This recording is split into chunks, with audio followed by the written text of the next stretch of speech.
रुख पे लिखी है बचपन कहानी।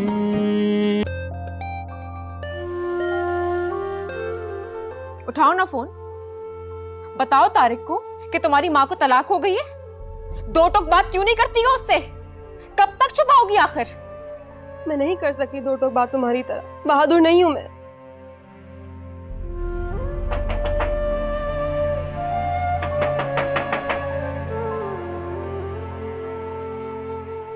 कौन? बोलो बेटा। अस्सलाम वालेकुम। वालेकुम अस्सलाम। अस्सलाम वालेकुम।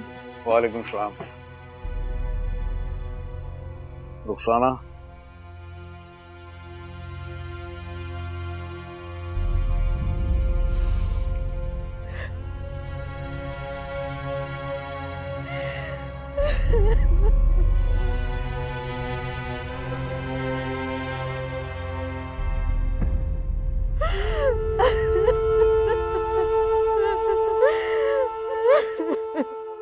चलो हम तुम्हें लेने आए हैं।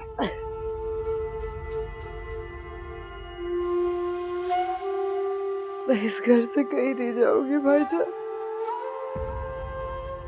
इस घर को मैंने अपना खून दिया है।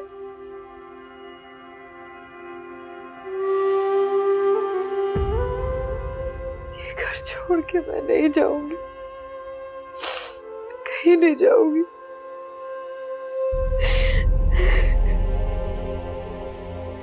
तुम्हें चलना पड़ेगा।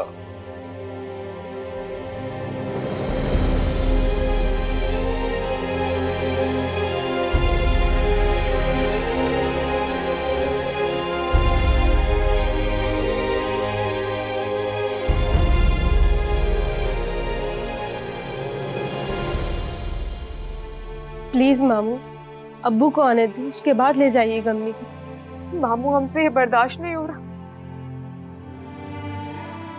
मामू, अब्बू बस आने ही वाले होंगे। गनी ने फोन करके ताना दिया है मुझे। उसके आने ना आने से कोई फर्क नहीं पड़ेगा। रुखसाना लावारिस नहीं है, उसके भाई जिंदा है अभी। चलो रुखसाना।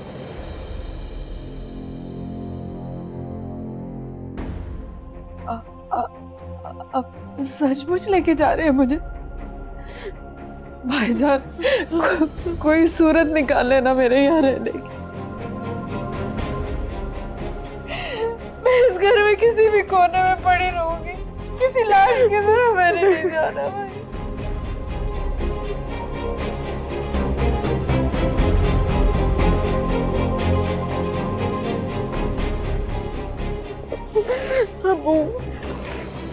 अब्बू, ये सब क्या हो रहा है? अम्मी को इसी घर में रहने देना। अम्मी कहीं नहीं जाएंगी। अब्बू,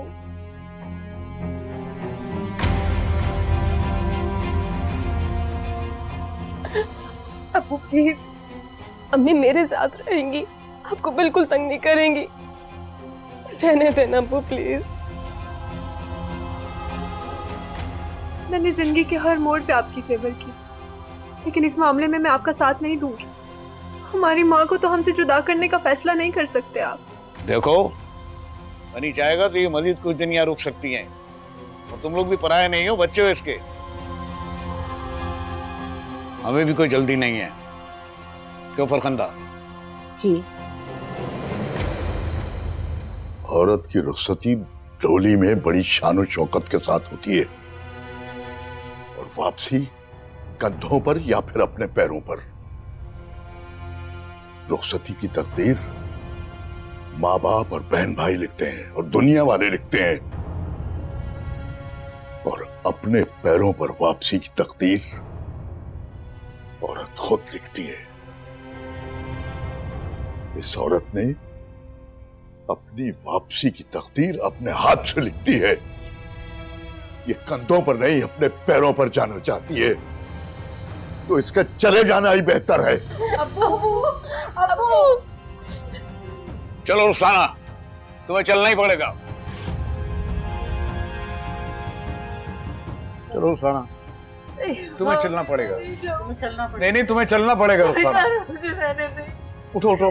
अम्मी मत जाए ना अम्मी, अम्मी मत जाए, अम्मी रुक जाए, अम्मी अम्मी रुक जाए ना अम्मी, अम्मी मत जाए, अम्मी अम्मी रुक जाए, अम्मी मुझे ना लेके जाए, अम्मी अम्मी रुक जाए।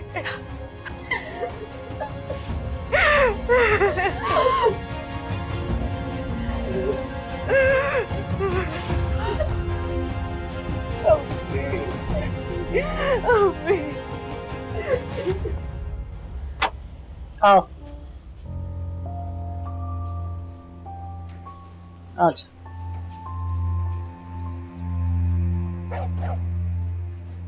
बैठो रुखसाना, यहाँ आराम से बैठो। मुझे आप दोनों से जरा कोई बात करनी है। तुम बैठो, हम अभी आ रहे हैं।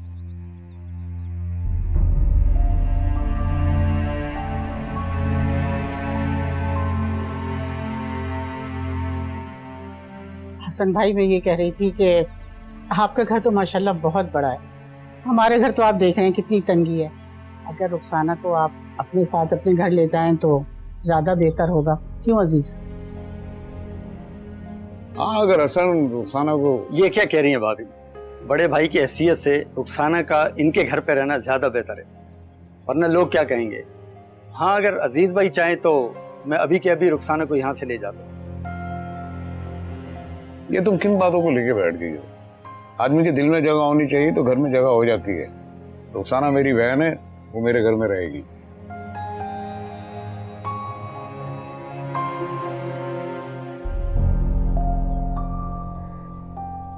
आओ रुखसाना, मैं तुम्हें तुम्हारा कमरा दिखाती।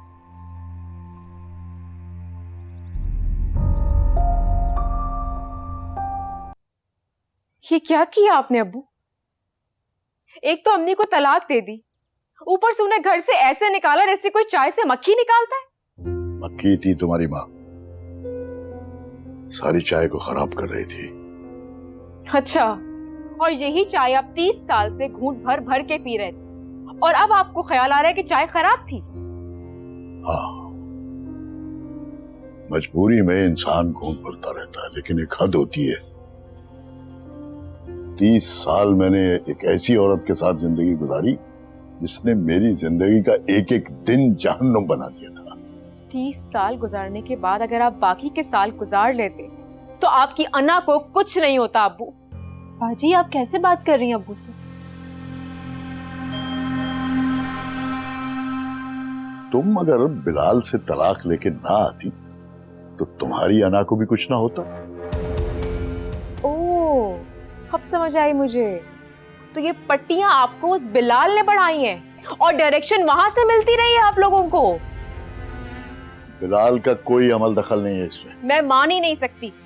मैं उससे ताल्लुक खत्म करके आई थी, लेकिन आप और अफरोज उससे राब्ते में रहते थे, हमदर्दी थी आपको उससे, और उसी ने आप दोनों के दिल में जहर भरा है। तुम्हारी माँ तुम्हारी इस बहन को बालों से पकड़ के घसीट घसीट के मार रही थी यहाँ पे, और अफरोज का सर फाड़ दिया उसने फ्राई पैन मार के। क्या वो बिलाल ने पट्टियां पढ़ाई थी? वो माँ थी, हमें मार ही रही थी तो क्या हो जाता। और बचपन से तो आपके सामने हमें वो मारती आई है, बस कभी उनका हाथ ज्यादा उठ जाता था और कभी कम। और आपने तो उनके सर पर से हमेशा के लिए हाथ उठा लिया। हम बच्चे थे उनके, वो हमें मारती थी, हमारे लिए लड़ती थी, इस घर के लिए लड़ती थी। लेकिन अब्बू आपने क्या किया? उनके 30 साला खलूस का ये सिला दिया आपने?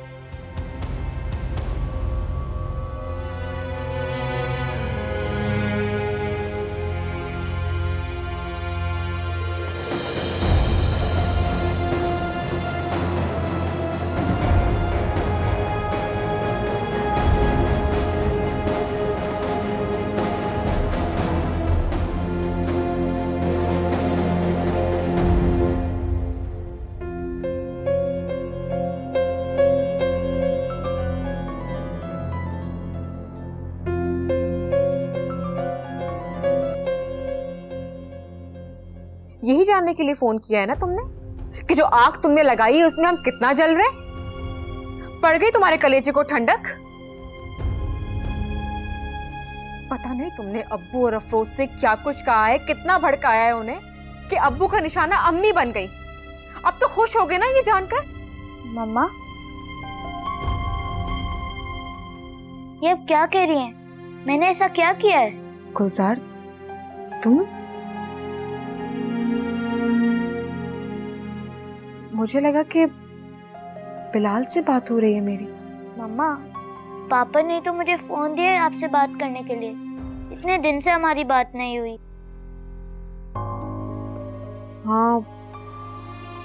हाँ, सही कह रहे हो, वाकई बात तो नहीं हुई।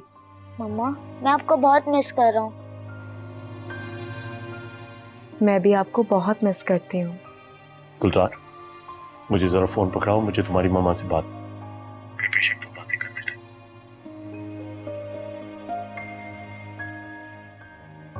हेलो। हाँ सारा, कल हमें काजी साहब के पास जाना है तीसरी तलाक के लिए।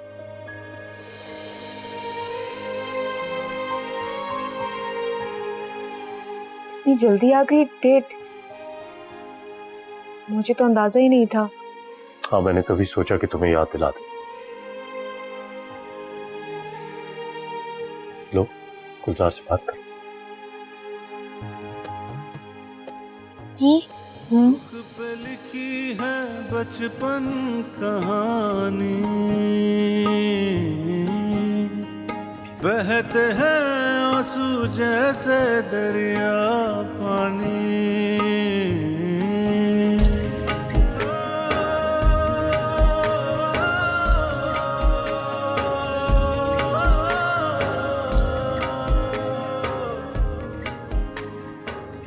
सारा बीबी और बिलाल मियां, आप लोगों की 2 तलाकें हो चुकी हैं,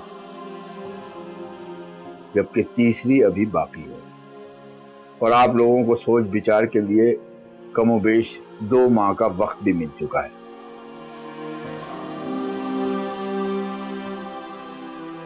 क्या इस अरसे के दौरान आपको लगा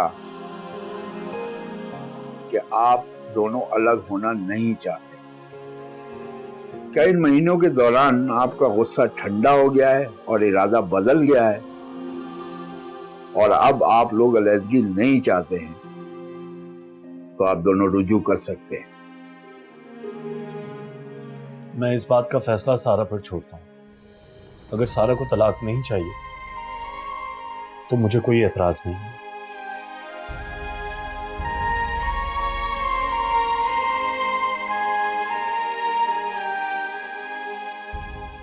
रुखसाना, मैं तुझे तलाक देता हूं। मैं तुझे तलाक देता हूं।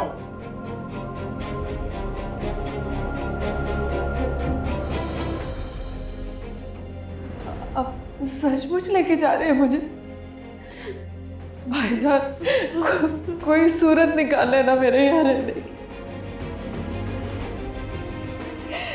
मैं इस घर में किसी भी कोने में पड़ी रहूंगी, किसी लाश की तरह मैंने नहीं जाना। बोले सारा बीबी, बिलाल मियां ने फैसला आप पर छोड़ दिया है। मैं इस आदमी के साथ रह ही नहीं सकती। इसने मेरे बाप को वड़गलाकर मेरी माँ को तलाक दिलवाई है। क्या आंटी को तलाक हो? बस बिलाल, अब ये ढोंग और हमदर्दी दिखाने की जरूरत नहीं है मुझसे। काजी साहब, पहले इसने मेरी बहन को पागल बनाया, वो इससे शादी करने के लिए पागल हुए जा रही है, और फिर इसने मेरे बाप का दिमाग खराब कर दिया। इस आदमी से मुझे जितनी जल्दी तलाक मिल जाए मेरे लिए उतना ही बेहतर होगा।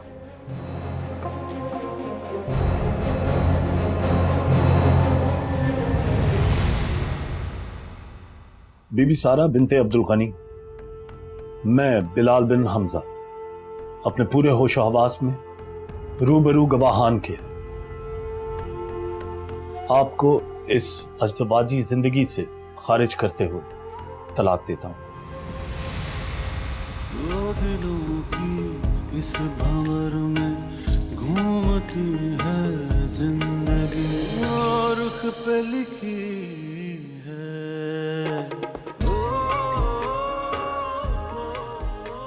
पे साइन कर दीजिए।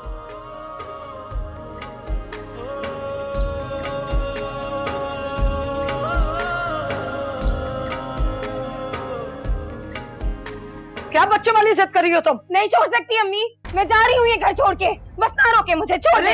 ये क्या हो रहा है? वही हो रहा है जो तुम चाहते थे। तुम यही चाहते थे ना कि मैं शादी करके इस घर से चली जाऊं। लो, तुम्हें अब इतनी भी जहमत नहीं करनी पड़ेगी। मैं जा रही हूँ तुम सबको छोड़ के इस घर से। पागल मत बनो, कोई इस तरह अपनों को छोड़कर जाता है? और फिर बेटा मुझे तुम्हारी बहुत जरूरत है। पागल आज नहीं हुई अम्मी, पागल बहुत पहले हो गई थी। पूछे इसने किया है मुझे पागल। तुम जानना चाहते थे ना कि मैं तुम्हारे और सारा के बीच में हूँ या नहीं? लो, आज सुन लो। हाँ, मैं ही ऐसी हरकतें करती थी, मैं ही अम्मी के कान भरती थी। जानते हो क्यों? क्योंकि मैं तुमसे नफरत करती थी भाई, और आज से नहीं, बहुत पहले से। वो इसलिए क्योंकि तुमने मेरा हक मारा है, और सबसे बड़ा हक वहाँ मारा है जहाँ तुम सादिक के घर मेरा रिश्ता लेके गए थे भाई, और तुमने सादिक को मना किया था मेरे रिश्ते के लिए हाँ करने से। भाई, तुम मेरा प्यार छीन के मुझे बर्बाद करके कैसे खुश रह सकते हो भाई? इसीलिए मैंने तुम्हारी जिंदगी तबाह की। अंबर, यकीन करो, मैंने सादिक की अम्मी से ऐसी कोई बात नहीं की। तुम्हें गलतफहमी हो रही है।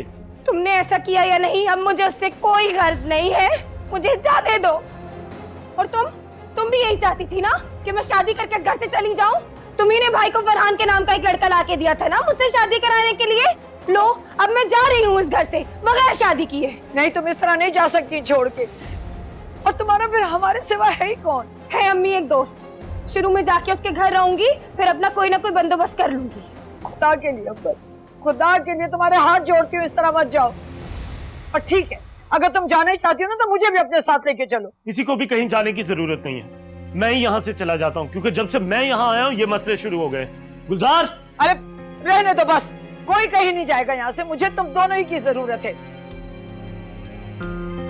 और तुम एक बात मेरी कान खोल के सुन लो, खुदा के लिए अंबर को उसके हाल पर छोड़ दो।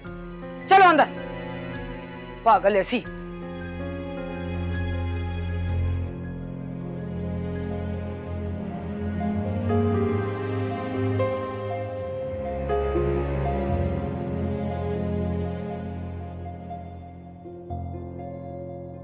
तुमसे एक बात कहूं, अंबर तुमसे ज्यादा काबिल रहम है। जानता हूँ, लेकिन मुझे समझ में नहीं आ रहा कि मैं अंबर का क्या करूं। बिलाल, ये जो तुम सब कर रहे हो ना, ये तरीका बिल्कुल गलत है। आज उसने तुम्हारे मुंह पर कह दिया साफ साफ कि वो तुम्हें भाई नहीं समझती, अपना दुश्मन समझती है, नफरत करती है वो तुमसे। जब वो तुम पर एतबार ही नहीं करती तो वो तुम्हारे लाए हुए रिश्तों पर कैसे एतबार कर लेगी? उसकी सारी बेएतबारी खुद साख्ता है। मुझे तो ये समझ में नहीं आ रहा कि वो इतने अरसे से मेरे बारे में गलत फहमियां पाल रही है। तुम भी तो इस बेएतबारी को एतबार में नहीं बदल रहे हो ना। हम इंसानों में ना एक बहुत बड़ा मसला होता है, हम चाहते हैं कि पहले दूसरा पहल करे, उसके बाद हम आगे बढ़ेंगे। लेकिन रिश्तों में ऐसा नहीं होता, हमें पहल खुद करनी पड़ती है। बिलाल, तुम कहना क्या चाह रही हो? सीधी सी बात है, अंबर का एतमाद जीतो। बहन भाई के दरमियान जो रिश्ता होता है उसे मजबूत करना पड़ेगा। उसे थोड़ा सा वक्त दो, वक्त देने से उलझे हुए रिश्ते भी समझ जाते हैं। थोड़ा सा खुद भी झुकना सीखो। अना हमेशा रिश्तों में दरार पैदा कर देती है, वरना मैं और आबिद, तुम और सारा आज खुशहाल जिंदगी नहीं गुजार रहे होते।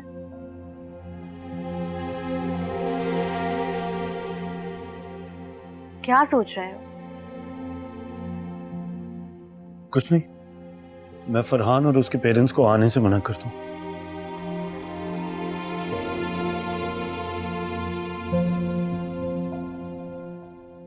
जी वकील साहब, बस मैं पहुंच रही हूँ।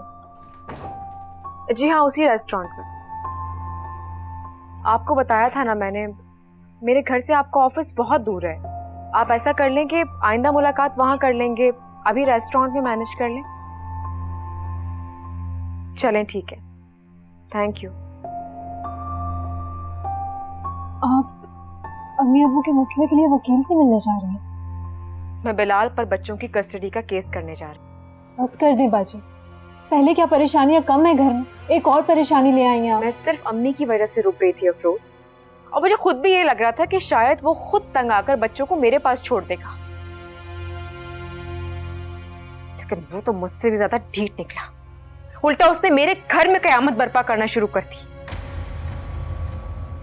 अम्मी को तलाक बिलाल भाई की वजह से नहीं हुई। बस कर दो अफरोज, बस कर दो। और कितनी तरफदारी करोगी उस आदमी की तुम? अंधी नहीं हूं मैं, सब दिखता है मुझे। मैं उससे अदालत तक घसीटूंगी। पहले मैं डरती थी इस कोर्ट कचहरी के चक्कर से, भागती थी, लेकिन अब मैं लड़ूंगी। और इस लड़ाई के लिए मुझे जहां तक जाना पड़ा ना, मैं जाऊंगी, सिर्फ अपने बच्चों के लिए। इस वक्त हमें अम्मी का सोचना चाहिए। पता नहीं वहां वो किस हालत में रह रही होंगी।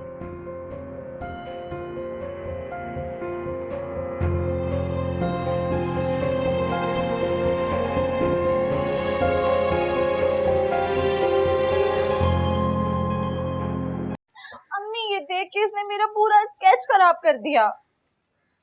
अम्मी जब ये बीच रास्ते में अपना सामान फैलाकर बैठेगी तो पाँव तो पड़ेगा ना आते जाते में। मेरी जगह पे फुप्पो आ गई तो मैं कहाँ जाऊँ? बाहर जाके होमवर्क करूँ क्या अपना? समझ में नहीं आ रहा मेरी, तुम सब लोगों को कहाँ एडजस्ट करूँ? भाभी मैं बाहर सहन में शिफ्ट हो जाती हूँ ना तख्त पे। अरे नहीं रुखसाना, वहाँ बहुत धूप आती है। नहीं धूप तो एक हिस्से में आती है, दूसरे हिस्से में तो साया है। अरे तुम्हें कैसे बताऊँ, ये जो धूप है ना सारा दिन हमारे घर पे ही गर्दिश करती रहती है। कोई बात नहीं, मुझे कोई तकलीफ नहीं होगी, मैं वहाँ शिफ्ट हो जाती हूँ। वैसे भी यहाँ बच्चियाँ परेशान होती हैं मेरी वजह से।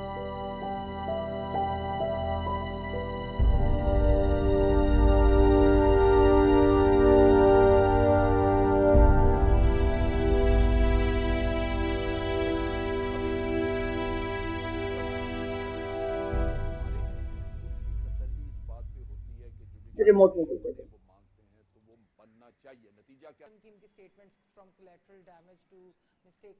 अंबर,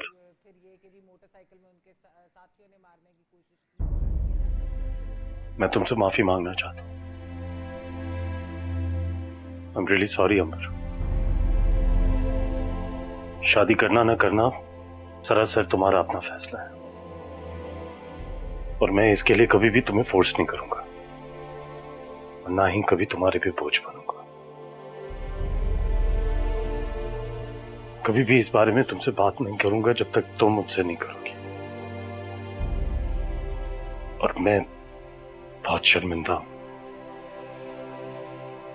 जो मेरी वजह से तुम्हारी इतनी दिल आजारी हुई है।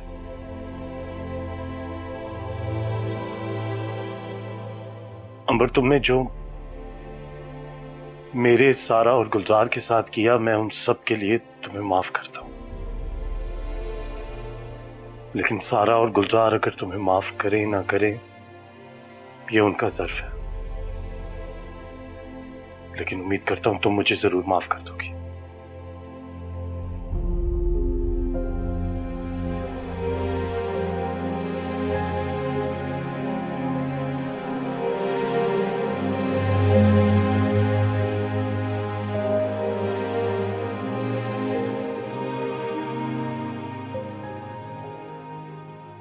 अम्मी, ये भाई की कोई नई चाल है, फिर से इनकी बातों में मत आइएगा।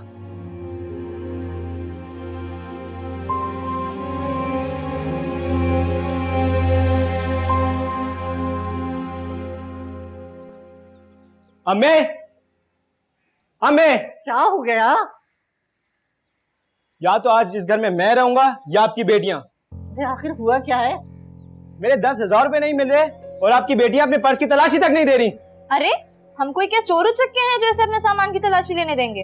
और ये क्या कोई कम बेइज्जती की बात है कि तुम चंद पैसों के लिए अपनी बहनों की तलाशी लोगे? मैं कुछ नहीं जानता, मुझे मेरे पैसे चाहिए बस। अरे लेने दो तलाशी, कोई कयामत नहीं आ जाएगी। चलो दो तलाशी। लो पकड़ो।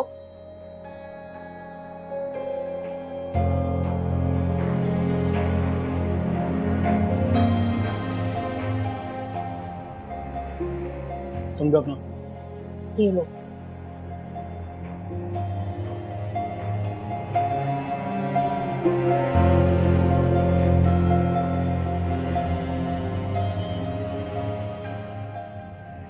हो गई तसल्ली तुम्हारी? अरे अम्मी, इससे अपनी चीजें तो संभाली नहीं जाती और दूसरों पे ढोल जमाता फिरता है। एक मिनट, पुप्पो के पर्स की तलाशी बाकी है, हो सकता है उन्होंने ही मेरे पैसे लिए हों। पता है क्या बकवास कर रहे हो तुम? मैं पुप्पो के पर्स की तलाशी लूंगा। अरे अरे बात सुनो, इसका क्या दिमाग खराब हो गया? अरे सुनो।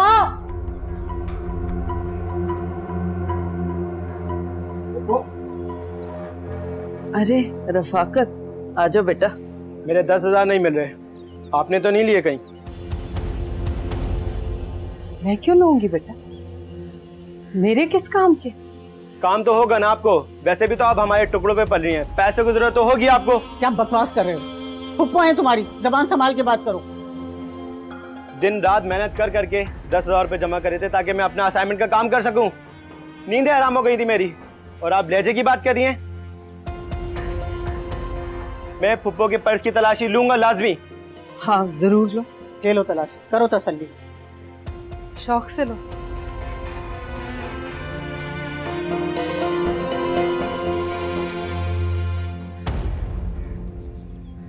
ये देखिए अम्मी।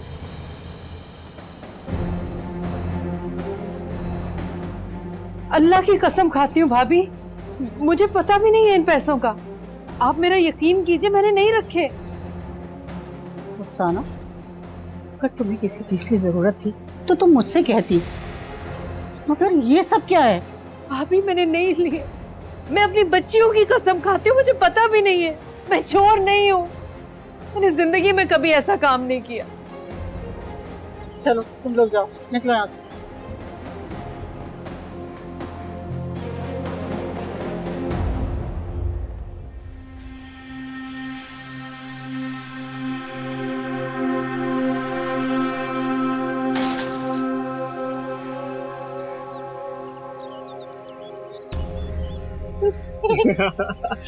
कैसा था मेरा आइडिया? मेरी एक्टिंग कैसी थी?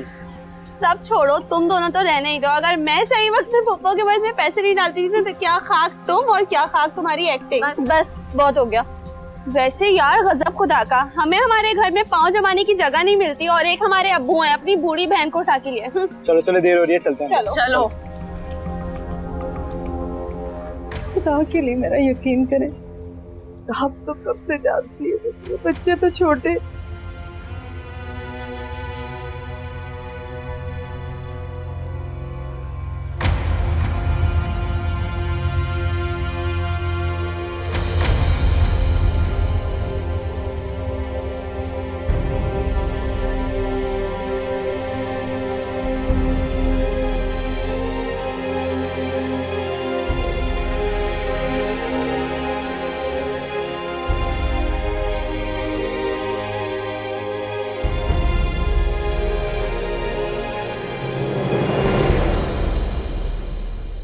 रुख पे लिखी है बचपन कहानी।